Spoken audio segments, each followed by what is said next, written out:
Well, hello. How you doing? This is the S. Anthony Says podcast. This is the S. Anthony Thomas. This is episode number 261. And I want to say hello, sass bastards. But I also have to say hello, new sass bastards. Well, because there's a whole lot of people that I started noticing. I was starting to get a lot of downloads from iTunes. And I get downloads from iTunes anyway, but it was like a big blast of people, like this big gigantic spike, of people coming from iTunes. So I just want to say hello to my new sass bastards because I noticed that they were listening to the latest episode, 260. And also going back and listening to some of the old episodes, and apparently they've stuck around. So I want to say hello to you guys. Now, to my long-term sass bastards, I don't have to explain this to you, but every once in a while when there's a new blast of people that come along to join the club, I kind of have to explain what this podcast is and who I am. My name is S. Anthony Thomas. I am a comedian. I am 48 years old. I've been doing this podcast for 3.5 years or so. And basically what this show is it's a hybrid type of podcast. I tell what I like to believe are funny stories, and fortunately I have people that enjoy them. Sometimes I talk about pop culture. And sometimes I talk about serious things, but there's always something a little bit different. I don't do one specific thing in this podcast. So, if I was a musical act basically this podcast would be my album. And you'd open up the album and you notice it'd be 2 country songs, 2 rap songs, 2 hip hop songs, 2 R&B songs, 2 classical songs, because I like to do a little bit of everything. And that's what this is, And, before, and this is what I wanted to talk to you about, because I was planning on talking about something else. But on Saturday, while I was doing some work and doing some other things and plotting out future podcasts, I listened to this little thing called S-Town. Maybe you heard of it. I don't know. The #1 podcast on the planet right now. And I listened to it on Saturday. I just listened to the whole daggone thing on Saturday while I was doing something else. So it was about 7 hours or so. A little less than that. And don't worry, there won't be any spoiler alerts here. I don't do spoiler alerts, and I would recommend that after you finish listening to my podcast, you go and check out S-Town. It was basically the story centering around the John B. McLemore, a man in a small town with a very, very interesting life, and the podcast delves into his life and what's going on with him. And one of the problems he has with his town is, he's a very smart guy and he cares about a lot of things and he likes to help people. And quite frankly, when you hear about this guy, you're thinking, dude, just get out of there. But he's compelled to stay there because, for many, many reasons. And I realize, when I think about that, there's a lot of S-towns around the world. There's a lot of S-towns. People always think of, quote, shit towns, unquote. You think about those kind of places and they always think about, you're always thinking about it's a small town in some southern state. And we have all of these stereotypes about people from down south and, what they are and their level of intelligence and all that kind of thing. And the reasons that a lot of people's lives don't go the way they're supposed to. And I'm sitting there thinking, you know what? If you really think about it, like I said, there's S-towns everywhere. Right? When you think about the stereotypes of a small town, someplace you're thinking in terms of, well, he doesn't know anything and he's not that smart and he doesn't do this. And if you really think about it, there's a lot of places where people that surround you drag you down.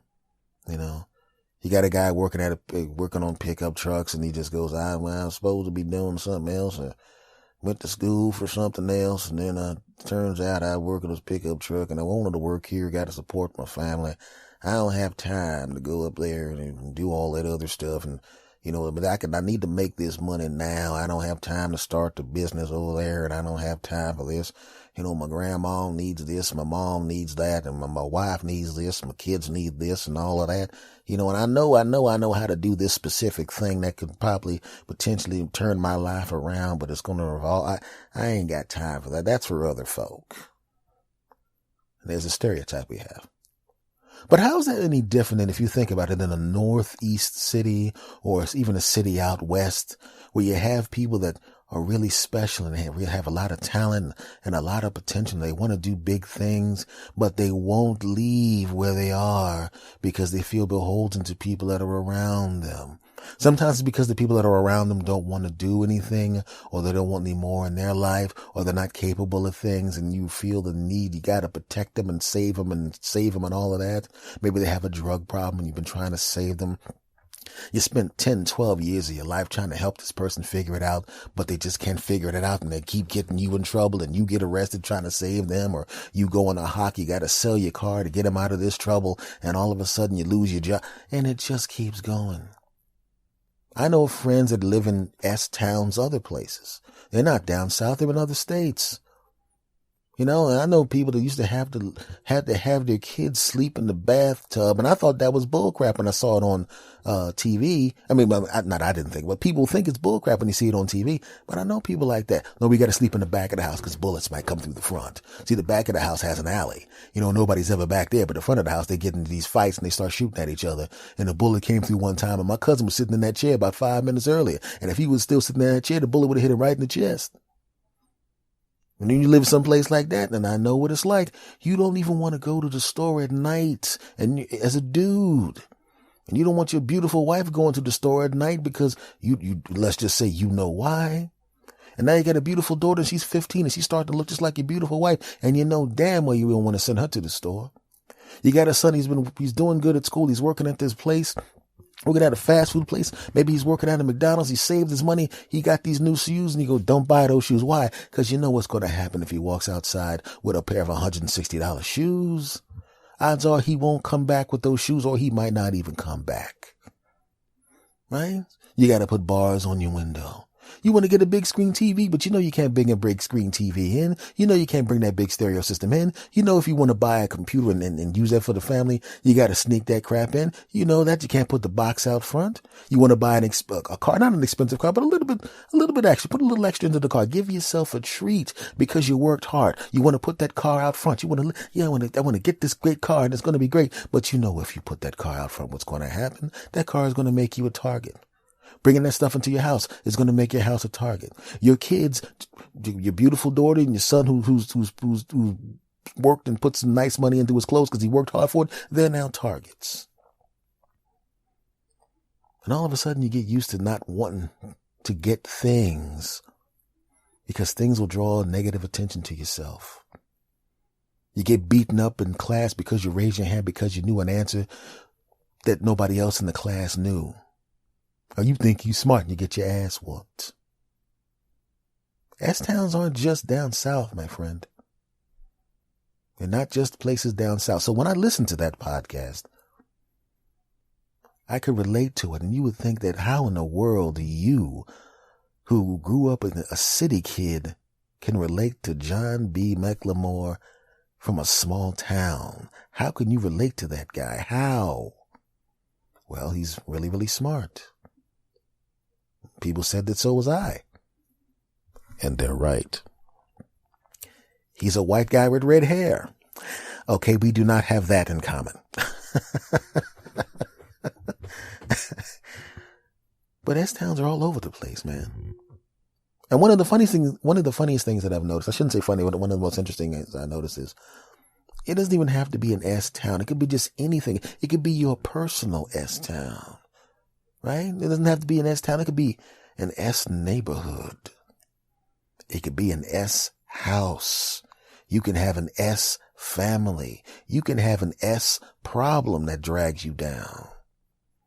Right?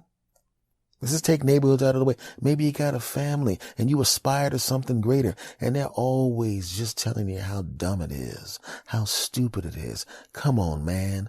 Don't do that. That's a waste of time. Get a job at the post office. Get a job in an office. Get a job at the factory like us. Get a job here. And these are all noble pursuits. But if you have your eye on something else, if there's something you want to do, you see something in you where you see this special thing you want to try to do that's over and above, different than everybody else, and you really think you can succeed at it, but everybody around you tells you it's stupid and that it sucks and that you're crazy. Maybe it's your spouse telling you it's stupid or that it sucks or that it's crazy. Maybe it's your friends. Maybe it's just the thoughts in your head. Maybe you don't think much about yourself. Maybe S-Town is in your head and no place else. It's the things that are dragging you down, even if you have something special about you that you should be using to make your life better. My S-Town was body fat. That's what it was, and I'm in the process of getting rid of it. And I'm sitting there listening to this podcast, and I'm listening to the things that are going on. And even though I don't have problems on the scale of the people that are on this podcast, I can relate to them in my own way. And that's why I think this thing resonates with so many people. You know there's something around you. You know there's something special about you, and you know you should be doing more. You know you should be getting away from certain things, and you have decided not to do it, and you don't know why. You realize you love that thing that you need to get away from, and you hate it, but you love it. And it's dragging you down. It's dragging you down. With some people, it's alcohol. With some people, it's family. And with me, on my case, it was the body fat. I was in shape, and then I got heavy. And then I started to feel bad about myself. Oh, she won't want me. Oh, I don't want to do that. I don't want to put myself on camera. I don't want to go on that show. Look at me. This is horrible. I don't like it. And then you'd have ladies that actually just liked you anyway, no matter what. They don't give a crap that you're a big tub of crap like I was. They don't give a crap like that. They still like you and they still think you're cute and everything. But in your mind, no. You start rejecting people before they even get an opportunity to pursue you. You start rejecting opportunities before you get an opportunity to take advantage of them. And what's the thing holding you back? You feel bad because you got the body fat on you. You don't think you deserve that particular person. You don't want to be on camera. You don't want to be seen like that. You don't want to go out there and be in front of people because they made fun of you when you were younger. Remember when you were younger and you were heavy and everybody made fun of you and the girls didn't like you? Remember that? And that sticks with you. It's subconscious. It's sitting there. And you realize you're carrying S-Town with you. It's not a place you can get away from. You can't get in the car. You can't be like John B. And you can't just get in the truck and drive away from it. You know, you can't. He had the opportunity to do that. You can't do that because you're carrying your personal S-Town around with you.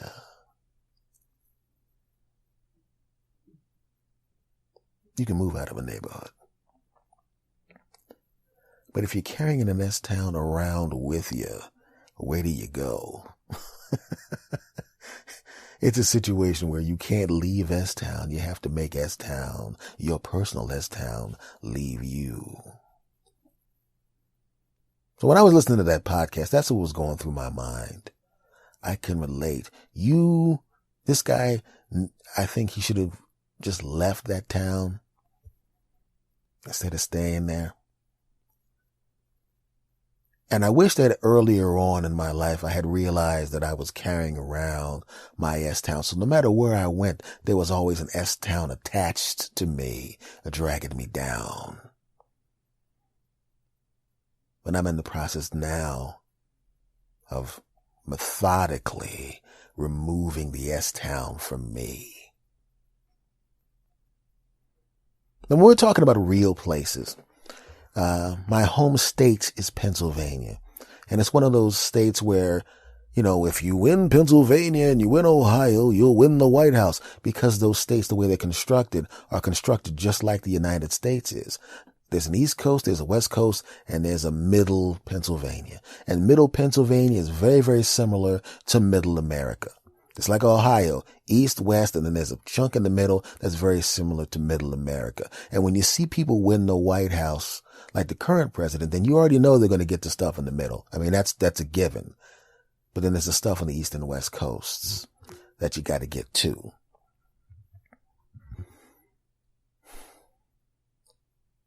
And you see this, around the country now. People look at the people in what they consider to be S-Town, and instead of treating them like human beings and treating them like I said, like human beings like they are, treating them with the respect that they deserve, and not just assuming they're idiots because they're different, not just assuming they're stupid, they don't know anything. Get to know them a little bit. Try to find out what they're thinking and why they vote the way they do and why they like the things they like. I mean, you might like them too. Who knows? You may learn something. You may teach them something. You never know. Very, very similar to my personal last town. There were people that rejected me because I didn't look a certain way. Right?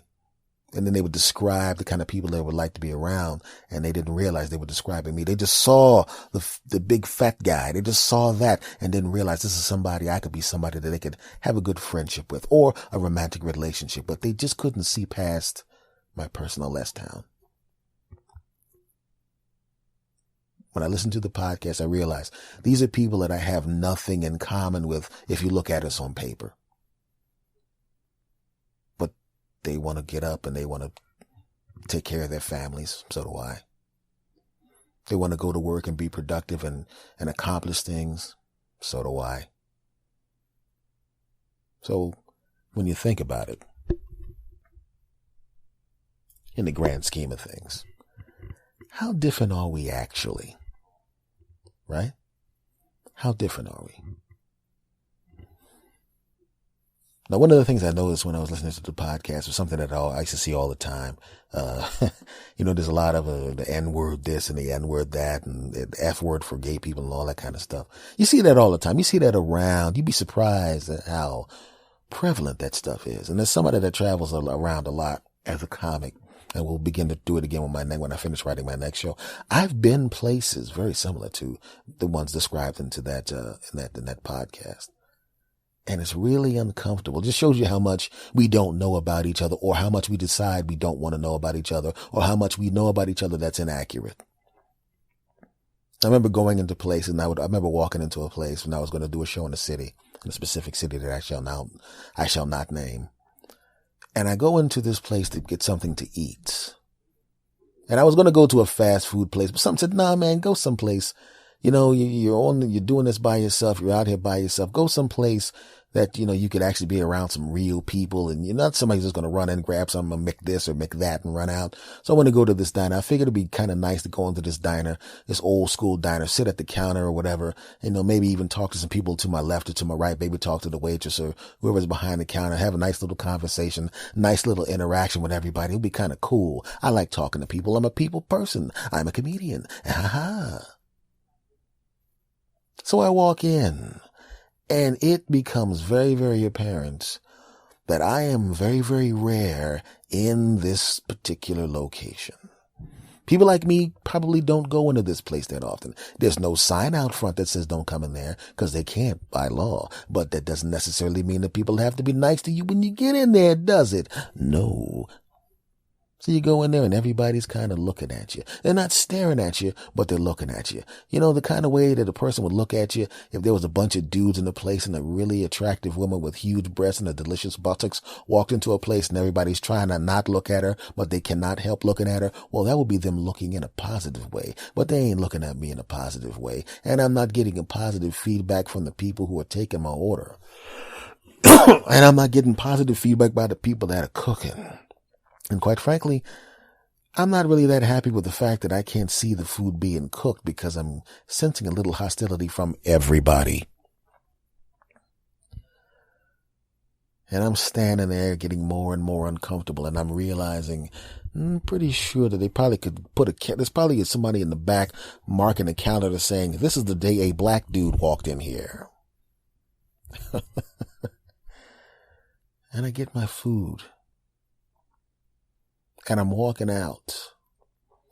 And I don't think there's any poison in my food, but I'm about 50% sure there's at least some saliva in here. And I walk out the door and I go back to my car. And as I get in my car, I'm sitting there thinking, I don't know these people and they don't know me. Am I being wrong? Am I just assuming that they're looking at me and not being as polite as they could be because I'm a black person? Is that what's going on here? Or are they just a bunch of people that are just rude in general? I don't know. I'm now drawing, conclusions about who they are with a little bit of information, I've been places where I've walked in where people looked at me because they were curious, because I was one of the few black people coming in there, and they weren't hostile towards me at all. It would be the same way if in my old neighborhood, when white people started to move into the neighborhood, I would see a white person walking around the neighborhood, and I was used to not seeing them. The white people that came through the neighborhood were either they were police officers, insurance people, fire people, someone coming to sell something, but they weren't around that often. And this is a white couple walking around in this supermarket where I'm guaranteeing you, if you walked around and swabbed the whole place from top to bottom, these would probably be the only white people that actually walked into this place in years, if at all. And everybody's kind of looking at them. We don't want to do anything to them. We're just curious. Hey, there's a white guy here. And I was thinking, well, maybe that's what they were doing back there. Hey, we don't get a lot of black people here. That's interesting. It could have been that. Maybe I'm wrong in this case. Or maybe I'm not. But I'll be honest with you. I drove a couple of miles down the road and went to McDonald's and took that shit that I bought at that place and dumped it into the dumpster. I know that's wrong. I know I felt bad because I was judging those people, but I didn't know. That's what happens to everybody. We don't really know each other that well. We just make little conclusions about each other based off of little bits of information, and that's what the problem is. Had they been more welcoming to people that come in there, I would have walked in and nobody paid attention to me, and the wait staff was nice to me, and people weren't so curt to me and all that kind of stuff. I would have just had the hamburger, and it would have been cool. And I might have gone, hey, there's a good place over at Johnson Street. When I went there, really? And then other people could have gone there. Or maybe I was right. Maybe they were looking at me like, what is that N-word doing in here, damn it? Get him his food and get out. Maybe they didn't spit in it. Maybe they just wanted to cook the food real quick and get me the hell out of there. They wanted the money. They just didn't want me to be in there. I don't know. But that's what happens when we draw conclusions about people. That's what happens when we drag our S-towns around with us. And in this particular case, the S-town that we're dragging around with us is, the wrong perceptions of who other people are because we don't have any information. So I could relate a lot to that podcast in really, really weird ways, in really, really interesting ways, because it made me think about a lot of things, the way that I still have little bits of perceptions of other people, but I have pretty much washed most of it away, but there's still a little bit of that there. And I know people see me and automatically think I'm one way because of the way I'm looking. I might be wearing a hoodie this day, and they think this or they think that. That's their little S-town that they're dragging around with them. So after I finished listening to it, I realized that it had impacted me in a pretty good way. It made me rethink some things. And I'm hoping that of the millions of people that had listened to that podcast, maybe it made you rethink some things too. Maybe you realize you can't judge a book by its cover all the time. Sometimes the cover's a little torn up, but inside is a fucking masterpiece. And if you open up the flap and read it, you realize, I don't care if the cover's torn up a little bit. The stuff that's inside that book is something that's important to me, something that changed my life in a positive way, or at the very minimum, something cool.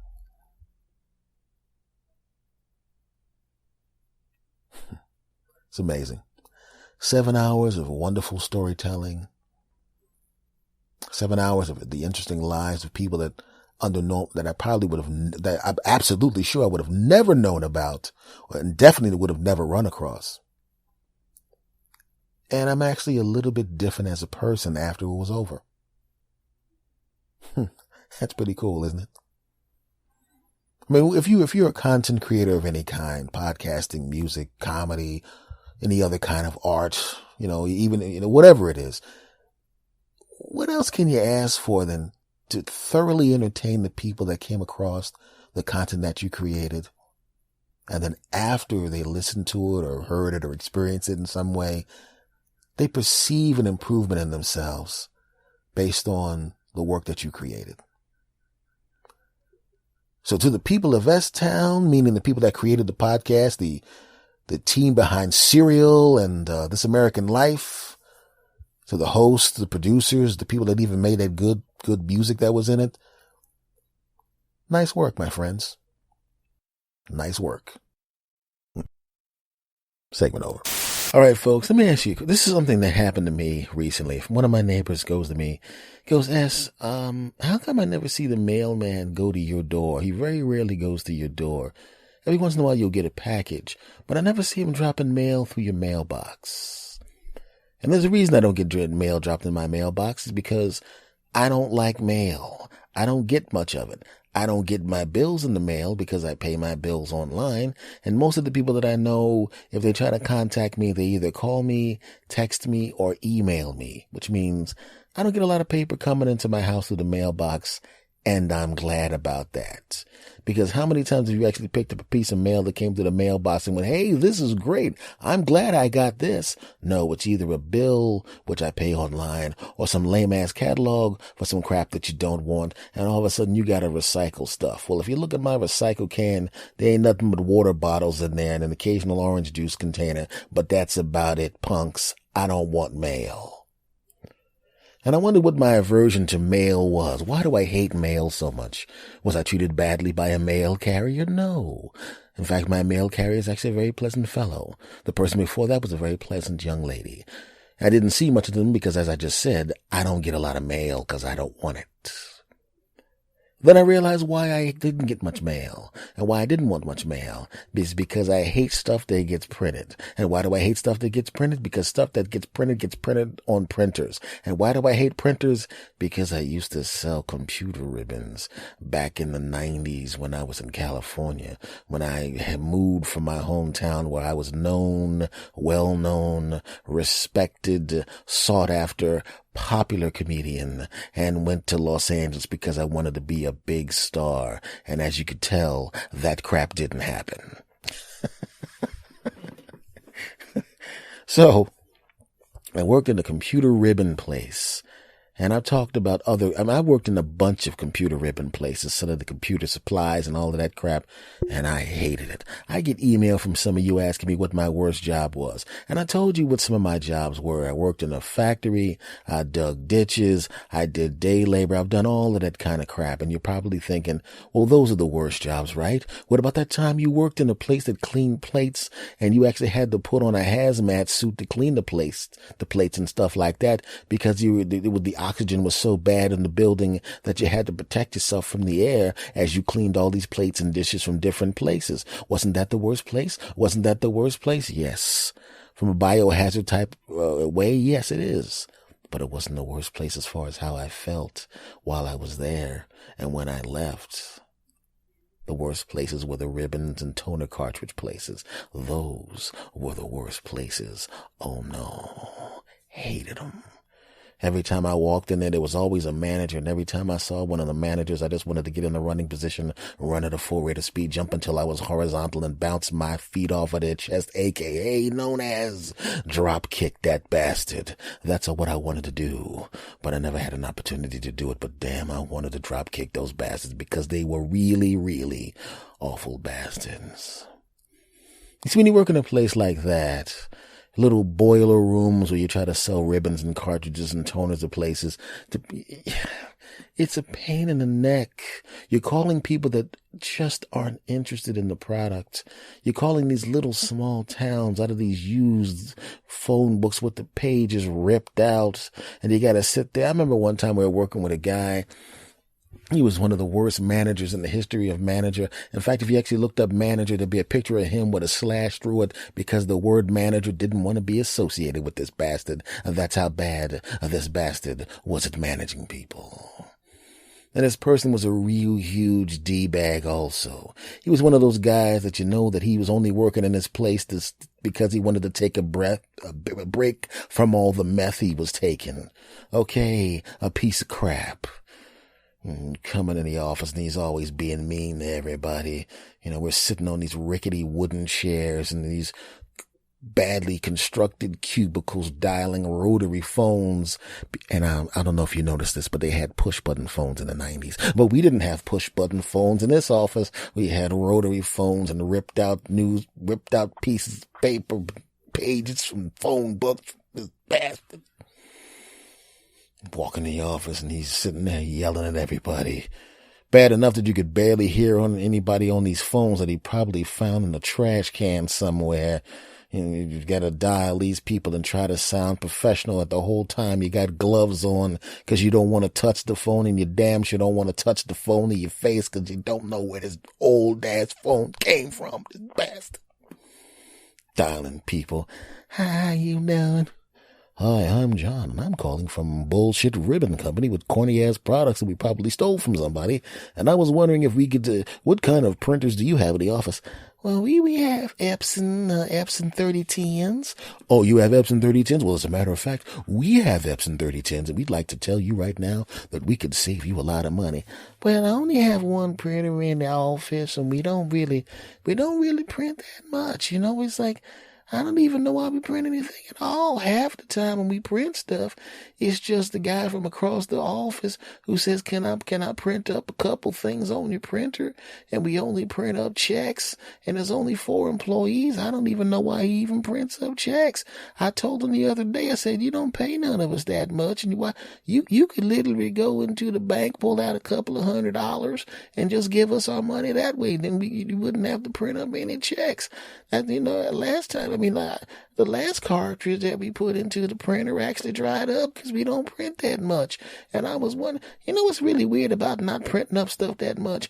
I remember I was telling my daughter the other day, she's a very nice girl. I told her, she said, Mama, how come you don't come home with checks?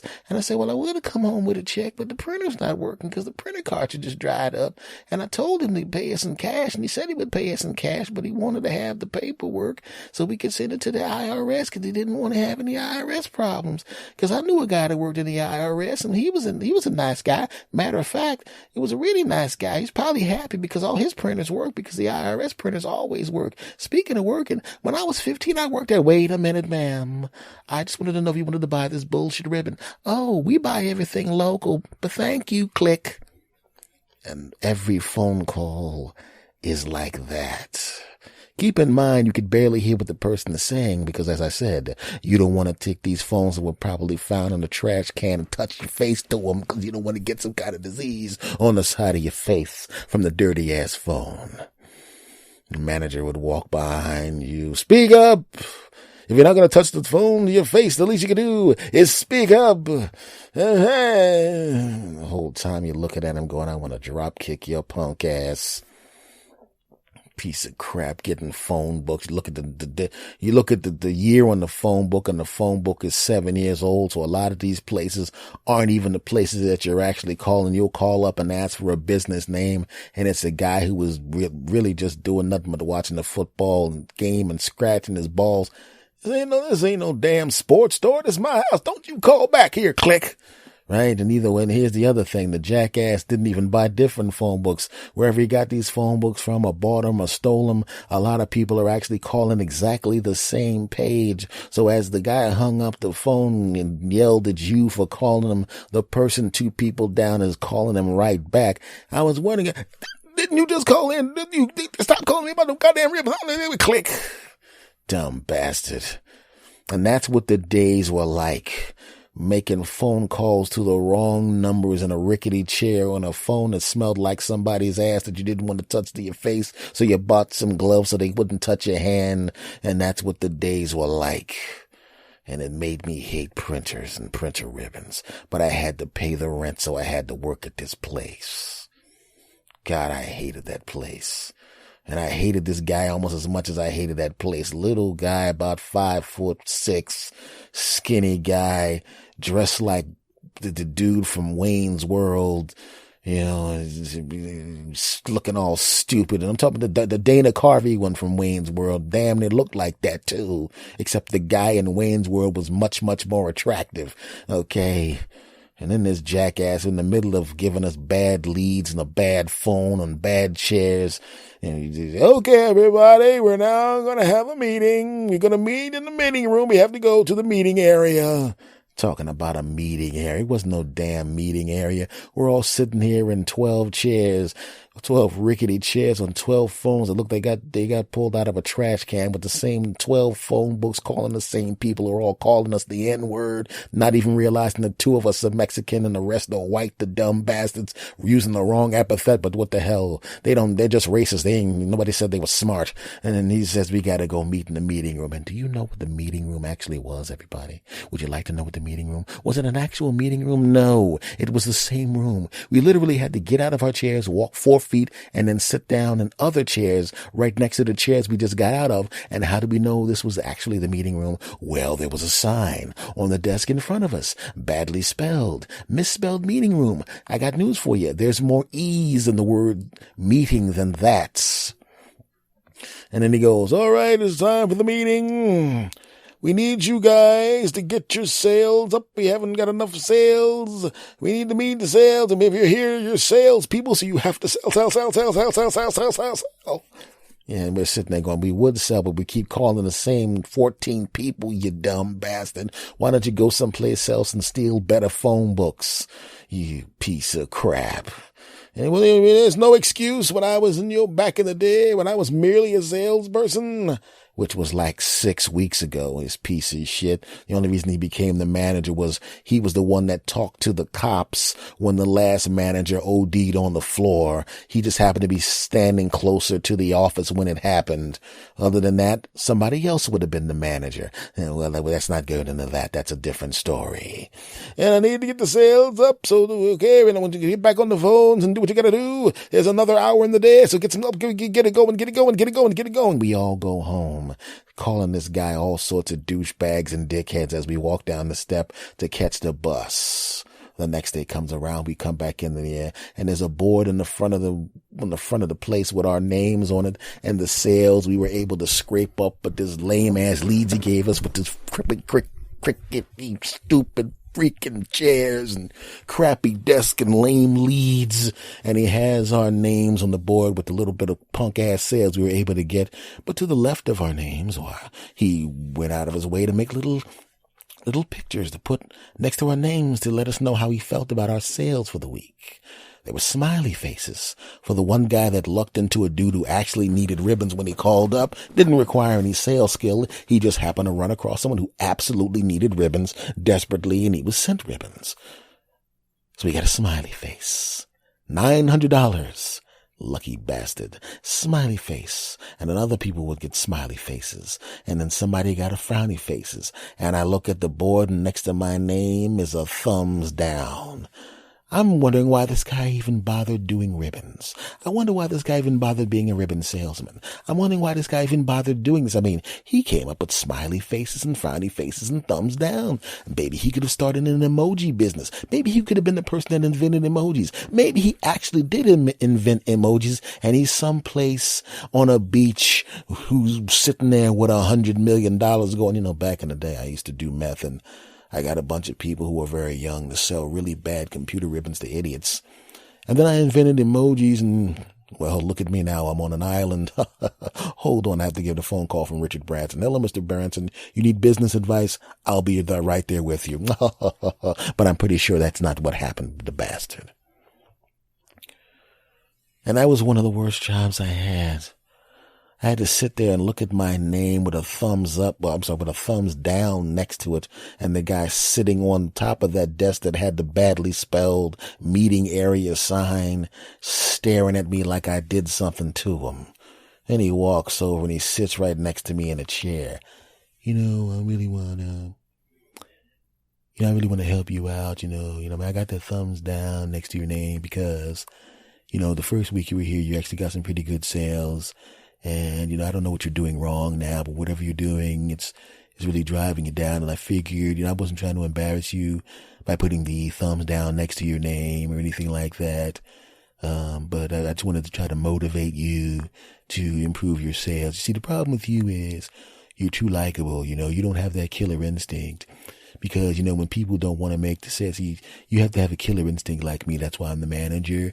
When I call people up and I think that they're trying to get away from the sale, I just keep pushing and pushing and pushing and pushing and pushing and pushing until they just take ribbons, man. And sometimes they don't even really want the ribbons, but I'm so persistent and so aggressive that I that I make them take the ribbons, and I'm just saying you're a really, really likable guy, but, you really need to get your sales up. This is Tuesday.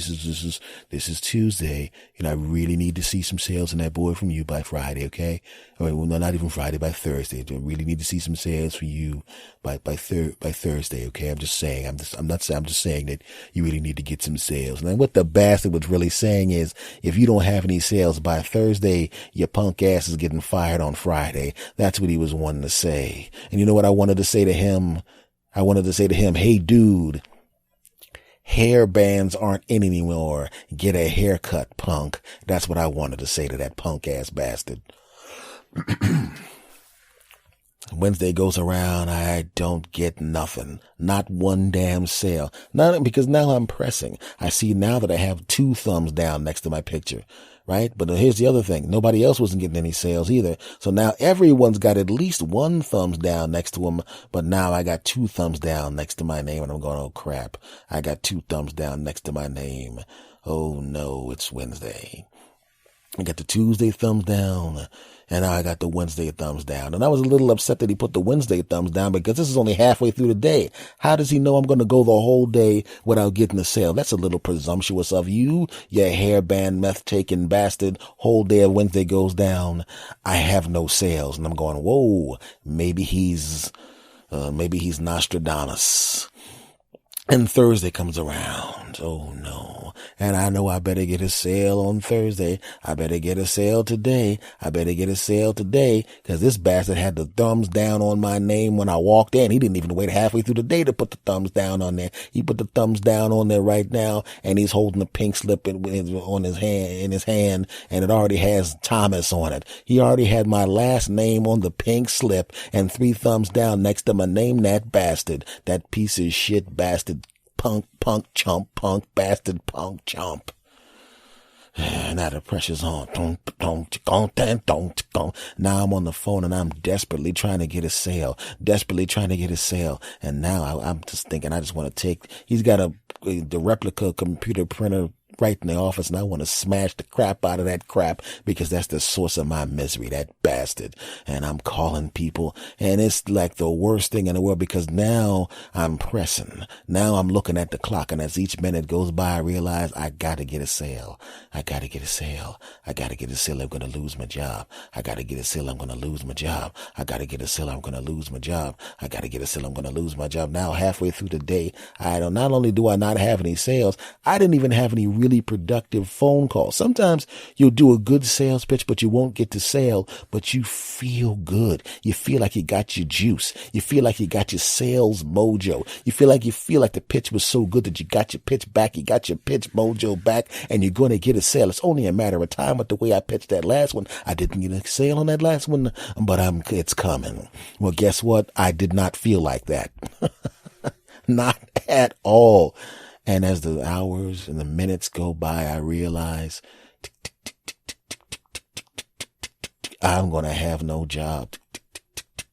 I only have enough money in the bank where I can pay my rent for like a month and a half, 2 months tops. So I can't be messing around. I got to get this job. I got to keep this job. I hate this place, and I want to throw that guy out the window and hope he lands on something sharp, but I got to keep this job. Oh, God. And I'm looking at the clock, and there's 15 minutes left in the day. And I start hearing people who are horrible salespeople who were probably going to get fired anyway. Bing! The guy next to me who couldn't sell a water to somebody in the desert, drowning, who couldn't just sitting there with a mouth all dry, begging for water. He couldn't sell water to that bastard. And all of a sudden, I got this sale. And another guy gets a sale. And now all of a sudden, everybody but me has a sale. And that never happened. There's always somebody else, at least one person who got nothing. But now, everybody but me has a sale, and I haven't even looked up. I can just hear it. And I didn't want to look up. I looked around, and all of a sudden I see the board. And what's on the board? Everybody but me has a sale. Everybody but me has a smiley face next to their name, and I'm the only one, and I got 3 thumbs down, and I'm going over there. There was 7 minutes left in the day. 5 minutes left. 3 minutes left. 2 minutes left. I make my last phone call. And now I feel no pressure because I know I'm going to get fired. It's over with. It's done. I call up. Hey, I'm calling to check in with you. Ribbon this, ribbon that. I go through the bullshit sales pitch and the person goes, oh, okay. What you got? Do you hear that silence I just did? That's what happened to me. I'm going, what? We have these ribbons and we guarantee that they're going to last 50 to 75% longer than whatever you're using right now, even if you're using the OEM ribbons. Oh, really? I have 15 printers here, and I've been having a little problem with the printer. I tried to use the printer that the people around here, but they kept giving me garbage printer ribbons. And where you calling from? Calling from California. Oh, okay. I'm in California too. I didn't even realize I had dialed another number in California. I said, where are you? And he said where he was. And I realized I could have the ribbons to him, even though it's almost over today. I could literally have these ribbons to him the next afternoon. And I said, I can have those to you tomorrow afternoon. He goes, oh, that's great. Because I'm not really going to be doing any printing for tomorrow, but the day after tomorrow, I'm going to have to do a big print job with a lot of checks and everything. So you can definitely get those to me. Absolutely. How many do you need? Well, I got 15 printers, this, stuff. Just send me about, Let's see. I don't need them for all 15 printers. 36 will do. 36. Yeah. Okay. And I go through the rest of the spiel. And I said, well, it's a net 30, which means you have 30 days to try out the ribbons. And if they don't meet your satisfaction, we'll give you a full refund. And we'll actually there's a return slip there. We'll send you the return slip and it'll come back on our dime. Man, it's okay. It's no big deal. How bad can ribbons be? I'm just glad, you just called at the right time. No big deal. And if they work out, we'll just keep buying them from you. And I go, and I go through all the routine, and I fill out the slip, and I have the slip in my hand, and I don't announce it, and I solidify it, and I verify it, and everything's done, and I put the phone down, and I look down, $625 sale. Done. And this guy needs them badly. So when the verifiers call him back to make sure that everything was right and that he still wants the ribbons, there's a 100% chance he's going to want them because he needs them bad. I look up at the clock. Day over. Everybody's putting on their coats, putting their hats on and walking out. And this Wayne's World looking hairband bastard is leaning there. And now he literally had a pink slip. And, when they say pink slip, usually it's he actually had a pink slip. And I'm going, this piece of shit. And he has my name on it. And he's looking at me like, you piece of shit. And he doesn't even look at me. He just kind of, as he's walking away, he motions to me to follow him with the hand holding the pink slip, not realizing that my sale of $625 is the second biggest sale of the day behind the $900 guy. Everybody else has like $74, $50. And I got it in my hand. And you know what? I'm sitting there going, let me hear what this piece of shit says first. So I sit down. Well, Mr. Thomas,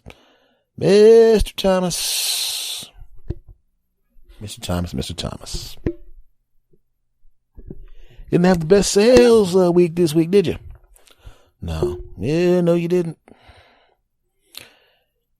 I don't know what I'm going to do. I like you. You're a good guy, I hate to let you go, but I said, oh, before you do that, could you log that? What's this? Whoa! Did you just do this? Mm-hmm.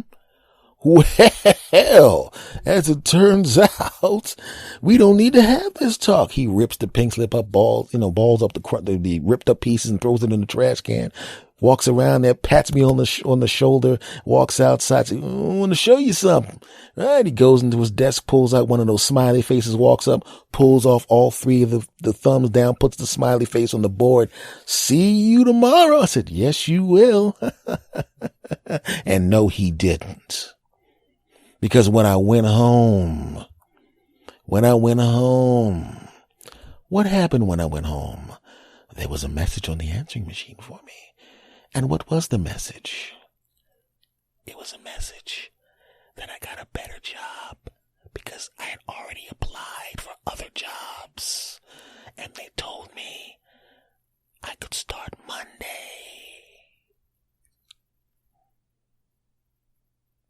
So I never went back. Ever. They had to mail me that punk-ass check. And now he's calling me on the phone to get me to come back. And I did not go back because he was a douchebag. Okay, I'm sorry. I did go back one time. I was going someplace in the area. And I saw him outside the office. And I waved to him. And he goes, "Hey, you coming back?" And I said, "Sure I am. Sure I am." Then I got into the running position, ran at him in a high rate of speed, jumped into the air until I was horizontal, bounced my feet across his chest, a.k.a. known as I drop kicked the bastard. I did not do that. But that's why I don't want mail at my house. I hate computer printers even right now. If I see a computer printer, I just want to walk up with a baseball bat and smash it. So if my neighbor is listening, because I never actually told you why I don't get mail at my house, that's why, damn it. That's why. I don't even get the receipt at the ATM because that's got a printer in there. Right? I knew a guy named Frank Printer. I walked up and slapped the shit out of him because his name was Printer. That also did not happen.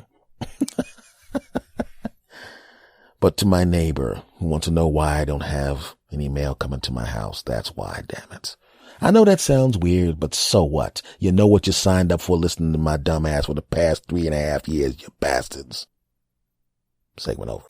Well, folks, this has been episode number 261 of the S. Anthony Says podcast. I am S. Anthony Thomas, and I want to thank you very, very much for listening to me. I really, really appreciate it. You guys are really, really the greatest, and I appreciate your love and support, and I appreciate everything that you do for me. Much love to everybody. Thank you very, very much. This podcast is available damn near everywhere. Stitcher Radio, TuneIn Radio, iTunes, iHeartRadio, the Podcast Revolution Network. The home base is santhonysays.podbean.com. And the social media for me, my friends, the social media for the show, for Twitter, for me specifically, is at S. Anthony Thomas. For this show, this podcast is at S. Anthony Says. On Instagram, I am S. Anthony Thomas. And to send emails for questions, comments, or show suggestions, please send your email to talktosanthony@gmail.com. TALKTO. My name is Anthony. SANT. Oh, you know how to spell S. Anthony. Talktosanthony@gmail.com. Much love to every last one of my beautiful, wonderful sass bastards all over the world. Much love to you. Thank you for everything. And I want to thank you very much for allowing me to in your earphones, which lets me go into your head and into your heart. Thank you very much. It doesn't matter to me where you listen. I don't care where you listen. On a lawnmower, treadmill, doesn't matter to me. Thank you very much. And now, folks, I'm going to say goodbye the way I always say goodbye, and I want you to say goodbye with me the way I say goodbye. And if you've been listening to me for a long period of time, you know how I say goodbye, and I'm going to say it on the count of 3, and I want you to say it with me. Are you ready? Of course you are. On the count of 3. 1, 2, 3. S. Anthony out.